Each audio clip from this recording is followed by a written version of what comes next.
Boa noite a todos. Que Jesus, o nosso Divino Mestre, possa nos envolver através dos trabalhadores espirituais desta casa e me auxiliem a vos falar do tema escolhido para esta noite. Um tema difícil que eu procurei preparar da melhor forma possível. Nós vamos falar essa noite sobre o Apocalipse. Não vou interpretar o Apocalipse de João. Vamos abordar alguns aspectos referentes ao Apocalipse, porque vivemos tempos já de alguns anos para cá, vivemos desde do século passado, podemos dizer, preocupações bastante severas, bastante grandes, com relação ao final dos tempos, ao chamado Apocalipse. E muitas têm sido as apreensões da parte da maioria das pessoas. Apocalipse é uma palavra grega que quer dizer revelação. Então já temos aí uma conotação bem diferenciada daquilo que a maioria das pessoas entende como sendo Apocalipse. Fica algo assim como a palavra karma, né? As pessoas usam a palavra karma como se karma fosse uma coisa ruim, e karma não tem, a princípio, aspecto moral, né? Karma quer dizer ação, e Apocalipse quer dizer revelação. Então o Apocalipse de João foi um Apocalipse marcado por revelações. Segundo o estudioso Haroldo Dutra Dias, que tem feito grandes exposições a respeito do assunto, ele alega que grande parte daquilo que está descrito no Apocalipse de João já aconteceu. Só que nós não nos apercebemos, dado a linguagem de simbolismo que marca este livro de João. Para que nós possamos entender algumas coisas, nós precisamos ter uma base, nós precisamos ter alguns conhecimentos básicos para que nós possamos desenvolver conceitos, ideias. E se tem algo que nós observamos nas pessoas, que é muito comum, muito frequente, é a questão de como enxergar a Deus, né?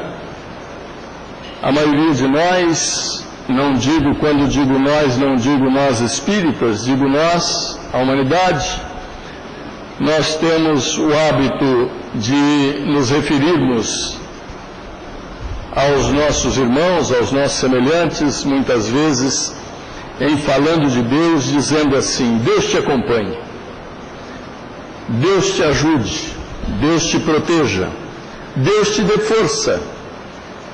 E, enfim, nós colocamos Deus em tudo o que vamos nos referir como sendo um desejo de positividade, de ocorrência saudável. Mas não paramos, penso eu, para fazer uma reflexão bem feita do que seja Deus. Nós espíritas temos o privilégio de, através da doutrina, conhecermos o conceito estabelecido através da inteligência brilhante de Kardec, quando pergunta ao Espírito da Verdade o que é Deus. Ele não perguntou quem é Deus, porque se ele perguntasse quem é Deus, ele buscaria uma personificação da divindade, e a divindade não tem esta personificação que para nós é tão comum e frequente. Então ele pergunta o que é Deus, ao que o Espírito da Verdade responde que Deus é a inteligência suprema do universo, causa primária de todas as coisas. E é interessante nós observarmos quando o Espírito da Verdade afirma que Deus é a inteligência suprema do universo, e na sequência afirma também que Deus é a causa primária de todas as coisas. Então, pressupõe-se que existem causas secundárias. O nosso entendimento do que seja a divindade é fundamental para entendermos, como já disse, as coisas. Jesus, no seu Evangelho, nos legou ensinamentos fabulosos, fantásticos, dentre eles o Sermão da Montanha. No Sermão da Montanha ele fala da felicidade, ele fala das bem-aventuranças, e bem-aventurança é felicidade, bem-aventurado é a criatura feliz. Então ele diz lá, bem-aventurado aquele que tem fome e sede de justiça, porque será farto. Eu, durante muito tempo, imaginei que esta justiça a que Jesus se referia no Sermão da Montanha seria a justiça humana, que é uma justiça tão injusta como todos nós bem sabemos. Mas ela, naturalmente, está manifestada dentro das características dos nossos limites evolucionais, porque também, como espíritas, sabemos que vivemos num mundo de provas e expiações, e, portanto, quem vive num mundo de provas e expiações não pode cogitar de coisas muito bem elaboradas e muito justas, porque está sempre no limite das nossas possibilidades. E quando ele diz bem-aventurados os que têm fome e sede de justiça, ele nos fala da fome e sede de justiça que devemos ter com relação ao entendimento do que seja a manifestação das leis divinas sobre todo o universo e sobre nós, por conseguinte. E esta fome e sede de justiça é algo que se dá no momento propício, se dá no momento ideal, no momento em que as nossas muitas encarnações e o nosso amadurecimento através de inúmeras experiências encarnatórias nos possibilita começarmos a cogitar o porquê das coisas na manifestação daquilo que se conceitua como sendo manifestação divina. Porque tudo aquilo que não é construído pelo homem, ou é certamente por Deus. Então, quando nós observamos as disparidades que encontramos na sociedade em que vivemos, pessoas feias, outras bonitas, pessoas inteligentes, outras menos inteligentes, pessoas perfeitas fisicamente, pessoas imperfeitas fisicamente, pessoas dotadas de boa sorte, digamos assim, em tudo que fazem, em tudo que buscam, conseguem sucesso, e outras, por mais que pleiteiem o sucesso, quase nada conseguem. Então, quando nós nos deparamos com estas coisas que julgamos ser injustiças, julgamos ser e não são, nós começamos a cogitar do que seja exatamente o motivo que gera tudo isto. E o motivo que gera tudo isto está na justiça divina. E aí, quando nós começamos a compreender os conceitos da justiça divina, através dos conceitos da doutrina de Kardec, porque não existe outro meio de conhecer a estruturação desta justiça, senão através da lei de reencarnação, nós vamos compreendendo o que é a lei de Deus. E os nossos horizontes vão começando a se abrir, a nossa consciência vai se tornando mais abrangente, e nós vamos nos tornando pessoas menos infelizes, porque estamos compreendendo exatamente o que se passa na nossa vida e na vida dos outros, e vamos entendendo que o sofrimento decorre de nós mesmos. A felicidade também é conquista nossa, muito embora a felicidade seja em menor volume, por assim dizer. Jesus, numa outra afirmativa interessante, nos fala a respeito da bondade de Deus. E ele fala algo que de repente passa desapercebido a nós outros, porque nós não queremos reconhecer a nossa condição no atual momento evolutivo. E falando da bondade de Deus, ele diz assim: se vós que sois maus, quando vossos filhos pedem, sois incapazes de lhes dar coisas ruins, ou por outro caminho de dar, só lhe dão coisas boas, que dirá o Pai que está nos céus? Mas o que é interessante nessa afirmativa de Jesus é que ele afirma textualmente que nós somos maus. E de fato somos. Somos criaturas ainda comprometidas com a maldade. Mas muitos poderiam até dizer: mas espera aí, se Deus é amor, é justiça, é bondade, é compreensão, como pode Ele determinar que a humanidade seja marcada pela maldade? Ocorre que nós nascemos simples e ignorantes e devemos fazer o nosso caminho evolucional por nós mesmos. Nós não estaremos dependendo de ninguém. Nós estaremos dependendo de nós mesmos. Somos criados simples e ignorantes. Somos criados simples em moralidade e ignorantes em intelectualidade. E vamos construindo, volto a dizer, através das nossas muitas encarnações, saindo do primitivismo que nós conhecemos, do homem da caverna, do homem neandertal, seguindo pelas trilhas evolucionais, deixando o mundo de primitivismo que a doutrina nos fala, para passarmos no momento seguinte para o mundo de provas e expiações, ciclo evolucional este que já estamos encerrando. Daí nós termos tantas alusões aos momentos apocalípticos. E a maioria das pessoas, como já disse, veem este acontecimento como sendo uma manifestação de um amontoado de desgraças, um amontoado de situações catastróficas, a exemplo do que aconteceu no Japão. E o que aconteceu no Japão certamente assustou muita gente. E existem aquelas pessoas, e eu conheço algumas, que têm um mórbido prazer de profetizar as coisas ruins. Levantam algumas informações aqui e ali e saem afirmando: olha, você viu, está acontecendo, você viu lá, você viu aqui. E nós precisamos compreender que estas coisas não são jogadas ao léu.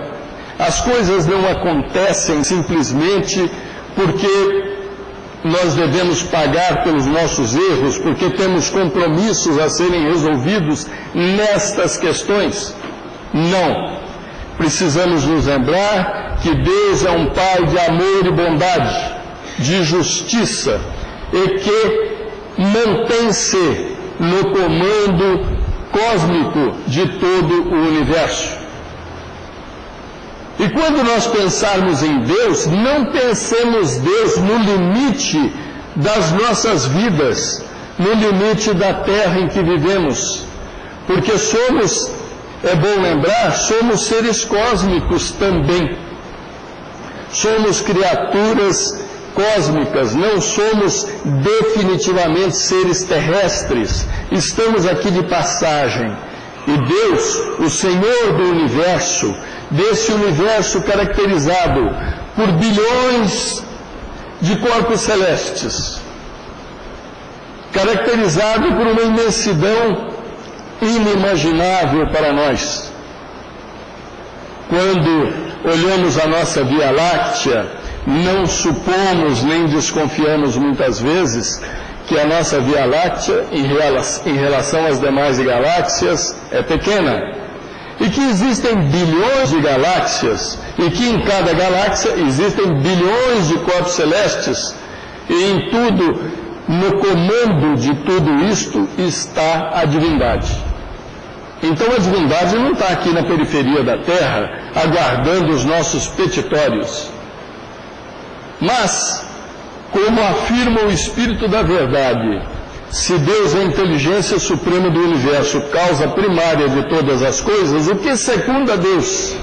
O que secunda Deus são os espíritos, que à medida em que evoluem, sendo filhos do Pai, portanto potencialmente deuses. Jesus afirmou: sois deuses e vos esquecestes. É difícil imaginar isso, né? Quando nós olhamos o ser humano cometendo tantas loucuras, tantas coisas desairadas, tantas coisas recrimináveis, é difícil imaginar que naquele indivíduo existe uma centelha que é potencialmente a divindade. Mas é. Vocês já pararam para observar que em nós algo inato existe, e este algo inato chama-se amor? Todos nós amamos, todos nós temos o ímpeto de amar, é inato. E o que é o amor em nós? O que é o amor em nós é a centelha divina em nós, é a divindade, é o Pai em nós. E Jesus afirma isto, e nós precisamos estar atentos a essa sua afirmativa. Eu estou no Pai, diz Jesus, e o Pai está em mim. Eu estou em vós, e vós estáis em mim. Se somos cristãos, acreditamos em Jesus, não podemos botar em dúvida aquilo que ele afirma. Porque se botarmos em dúvida o que Jesus afirma, devemos mudar de religião. Vamos buscar o budismo, mas buscando o budismo, nós também vamos estar nos encontrando com o avatar de Deus. Um ser que Deus enviou para auxiliar a humanidade a compreender as suas leis. Eu vou me voltar então para o judaísmo. Mas o judaísmo também está marcado pelos enviados da divindade. Então, onde quer que eu vá, a presença de Deus busca me orientar. Para que nós possamos ter uma ideia também a respeito de Deus e da sua criação, o universo foi criado há 13 bilhões e 700 milhões de anos. O sistema solar foi criado há 4 bilhões de anos. A Terra foi criada há 3 bilhões e 800 milhões de anos. E quando a divindade criou o universo, através daquilo que a comunidade científica identificou como sendo o Big Bang, a primeira lei que se manifestou foi a lei da gravidade. E a lei da gravidade foi fundamental para que tudo que existe pudesse existir. A agregação das moléculas, formando os mundos e formando as galáxias e formando as nebulosas.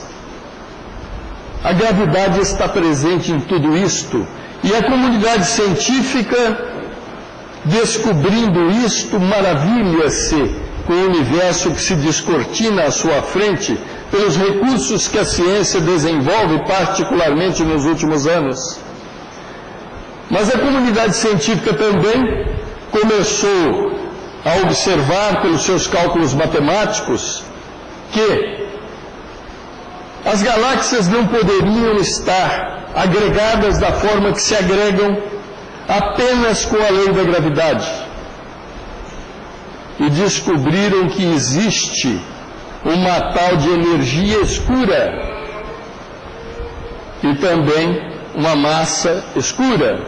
E o que mantém as galáxias reunidas e todas elas orbitando pelo universo é justamente essa energia escura, que compõe 73% da massa dispersa no universo.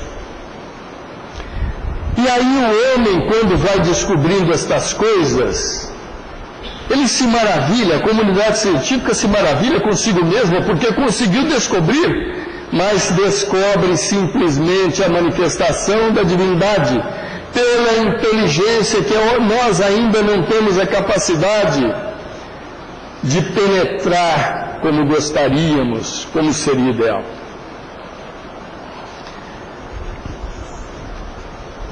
No livro A Caminho da Luz,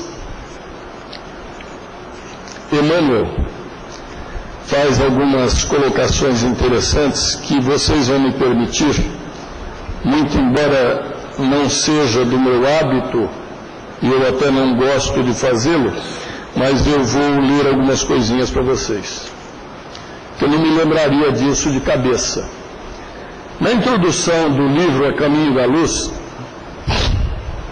Emmanuel diz o seguinte: enquanto as penosas transições do século XX se anunciam ao tinido sinistro das armas, as forças espirituais se reúnem para as grandes reconstruções do porvir.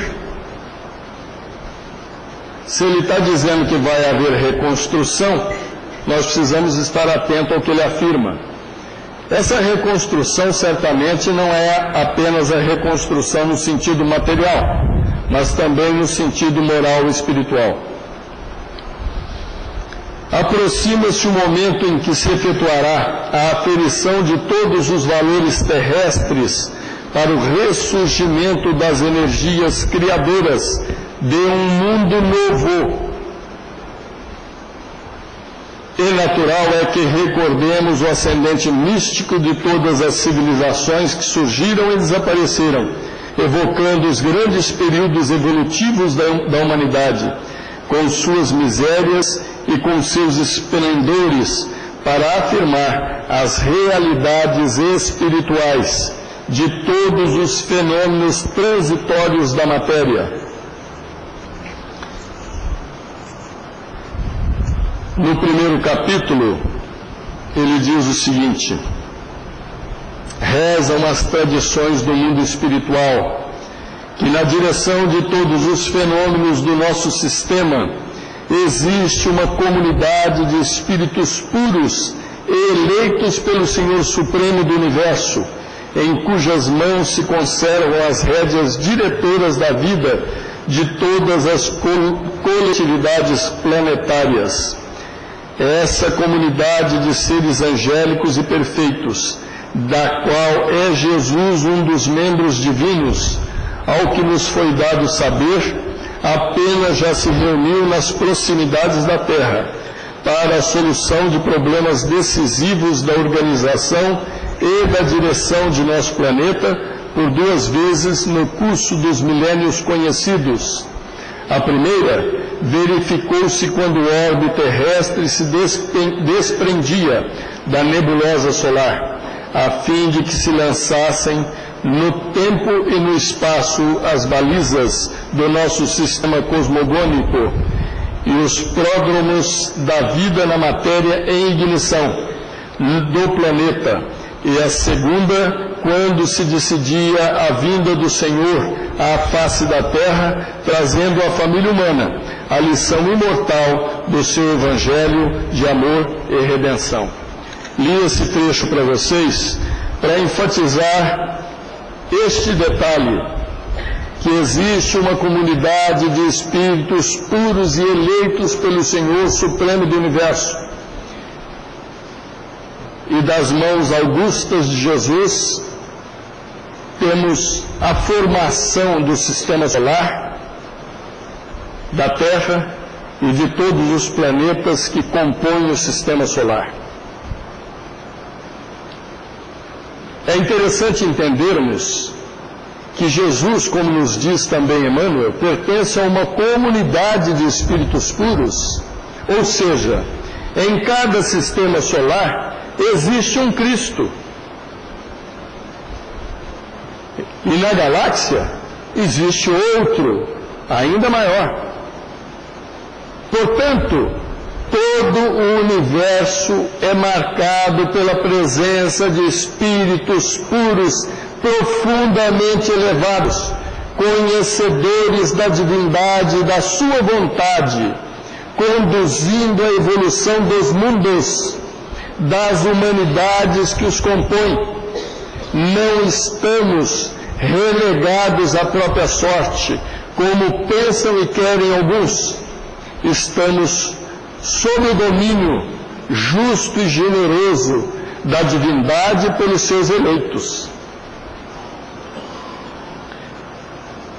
Eu levantei uma porção de assuntos e de questões para que nós pudéssemos abordar essa noite. Não sei se vai dar para abordar tudo, mas vamos tentar. Eu recebi há uns 2 meses atrás, mais ou menos, esse papel aqui, da mão do Jadir, nosso companheiro. É uma entrevista do Chico sobre Ramatiz para a revista Boa Vontade, da LBV. Na ocasião eu peguei, dei uma lida por alto e guardei. Posteriormente, fui assistir um seminário dado pelo Haroldo Dias Dutra, emprestado o DVD pela Cícera. Casualmente, eu fui assistir e ele fez uma referência a esse papel aqui. Esse seminário ele falou sobre o Apocalipse. Eu então vou fazer uma leitura disso aqui, para que nós vejamos o que Emmanuel, através do Chico, em 1957, falou a respeito de uma previsão que o espírito Ramatiz, através do livro Mensagens do Astral, fez e que deixou muita gente impressionada, né? Então o pessoal da revista Boa Vontade foi entrevistar o Chico e, consequentemente, o Emmanuel, para saber o que Emmanuel particularmente pensava a respeito. Me permitam mais uma vez, vou fazer a leitura. Pergunta: que pode o irmão dizer-nos a respeito do astro que se avizinha segundo a predição de Ramatiz?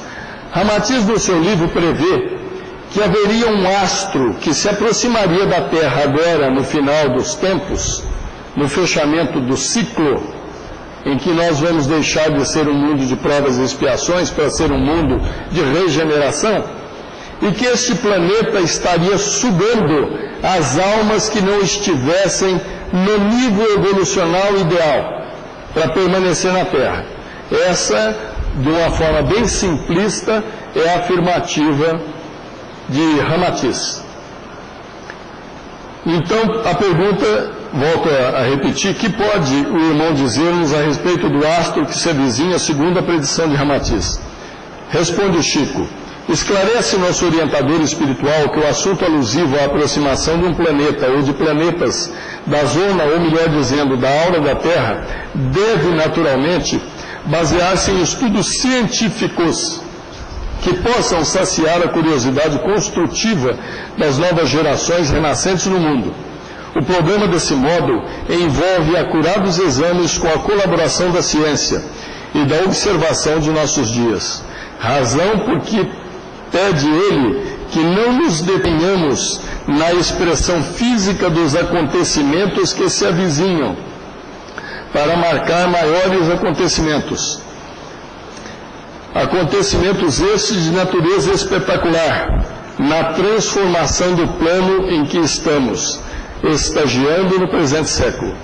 Afirma nosso amigo que o progresso da ótica e das ciências matemáticas serão portadoras, naturalmente, de ilações, conclusões da mais alta importância para os nossos destinos no futuro próximo. Ou seja, o que o Chico, diante da pergunta difícil, o que ele nos respondeu é o seguinte: a ciência, a seu tempo e a sua hora, através da evolução das suas observações ópticas, ou seja, através dos observatórios que temos espalhado por todo o planeta, haveria de nos posicionar a respeito de questões da movimentação celeste, sem que nos devêssemos deter nas observações feitas por Ramatiz.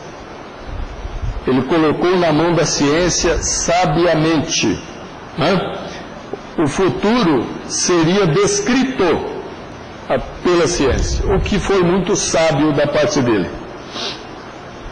Pergunta seguinte: pode Emmanuel dizer-nos algo a respeito da verticalização do eixo da Terra, das transformações que esta sofrerá segundo Ramatiz?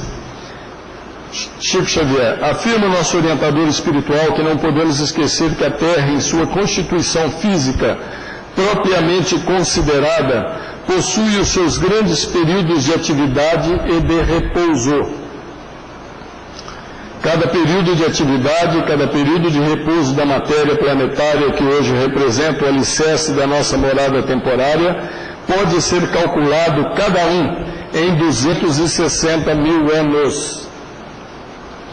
Atravessando o período de repouso da matéria terrestre, a vida se reorganiza, enxameando de novo nos vários departamentos do planeta, representando assim novos caminhos para a evolução das almas. Assim sendo, os grandes instrutores da humanidade, nos planos superiores, consideram que, desses 260 mil anos de atividade, 60 a 64 mil anos são empregados na reorganização dos pródromos da vida organizada. Logo em seguida, surge o desenvolvimento das grandes raças, que como grandes quadros enfeixam assuntos e serviços que dizem respeito à evolução do espírito domiciliado na Terra. Assim, depois desses 60 a 64 mil anos de reorganização de nossa casa planetária, temos sempre grandes transformações, de 28 em 28 mil anos. Depois do período de 64 mil anos, tivemos duas raças na Terra, cujos traços se perderam por causa do seu primitivismo. Logo em seguida, podemos considerar a grande raça lemuriana como portadora de uma inteligência algo mais avançada, detentora de valores mais altos nos domínios do espírito. Após a raça lemuriana, em seguida aos 28 mil anos de trabalho lemuriano, propriamente considerado, chegamos ao grande período da raça Atlântida. Era outros 28 mil anos de grandes trabalhos, no qual a inteligência do mundo se elevou de maneira considerável. Achamos-nos agora nos últimos períodos da grande raça ariana, que é a nossa. Isso aqui foi uma entrevista que o Chico deu em 1957. Vejam bem o que disse o Emmanuel. Ele disse aqui que nós temos um período de 260 mil anos,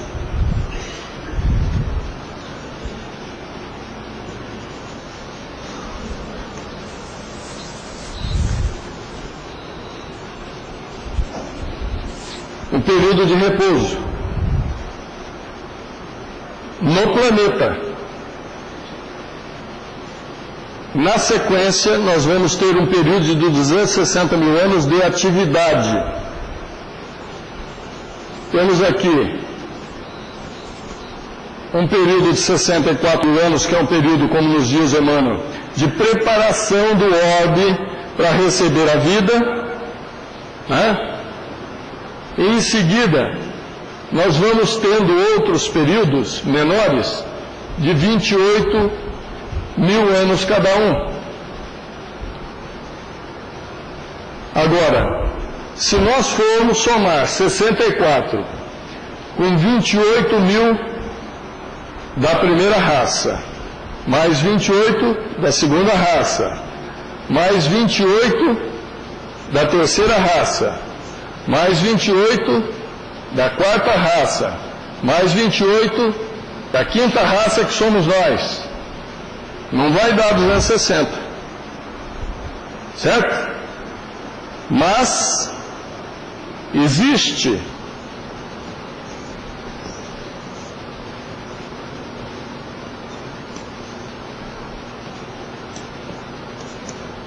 existem mais duas raças para se manifestarem. Então, se nós multiplicarmos 28 por 7, eu fiz a conta, marquei aqui atrás, 196 mil anos, com mais 64, 260. A conta dele está certinha, né? Eu tive cuidado de fazer, né? Só que a maioria das pessoas não sabe que nós temos uma previsão de 7 raças a se manifestarem dentro do processo evolucional que cabe à Terra. Agora, é interessante que no livro A Caminho da Luz, o Emmanuel faz alusão à raça lemuriana, porque o continente da Lemúria, pela comunidade científica dos nossos tempos, dos nossos dias, é um continente que não tem, digamos assim, a comprovação científica da sua existência. Mas é interessante que Emmanuel faz alusão ao continente lemuriano, não só nessa entrevista, mas também no livro A Caminho da Luz.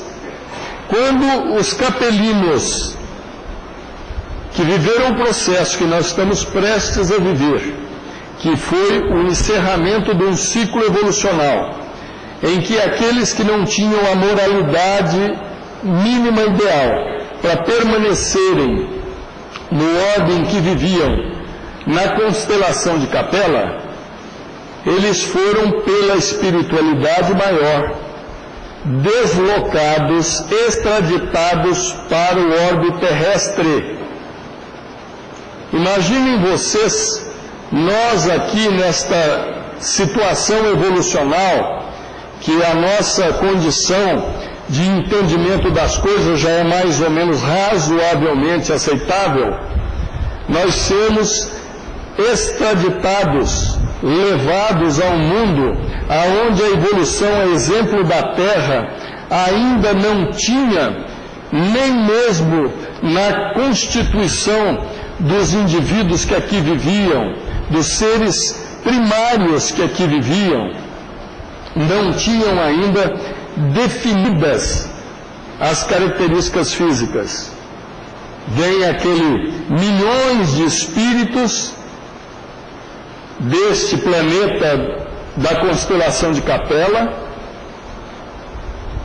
trazidos, conduzidos pelo Cristo responsável por aquele sistema solar, vem até o nosso sistema e são apresentados as condições primárias em que deveriam reencarnar e iniciam a sua migração reencarnatória na Ásia Central, num lugar chamado Pamir.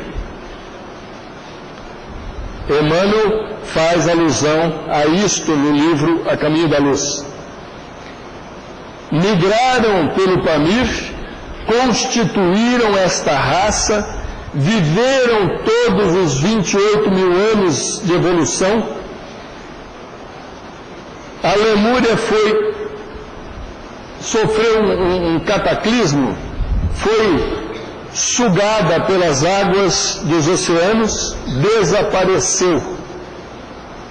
Surge a nova civilização de Atlântida, vive também o seu ciclo evolucional de 28 mil anos e desaparece também sob as águas. Os senhores poderiam e as senhoras pensar que de repente nós estaríamos prestes a viver no encerramento deste ciclo evolucional. Nós estaríamos prestes a viver cataclismos da mesma grandeza e da mesma gravidade. Eu acredito que devemos ter confiança, fé, consideração pelas afirmativas da espiritualidade que tem se mostrado sempre digna da nossa atenção, da nossa confiança e da sua condução naquilo tudo que ela estabelece para nós outros. E a respeito disso, vou fazer mais uma pequena leiturazinha, depois eu não amolo mais vocês. Diz aqui no livro A Gênese,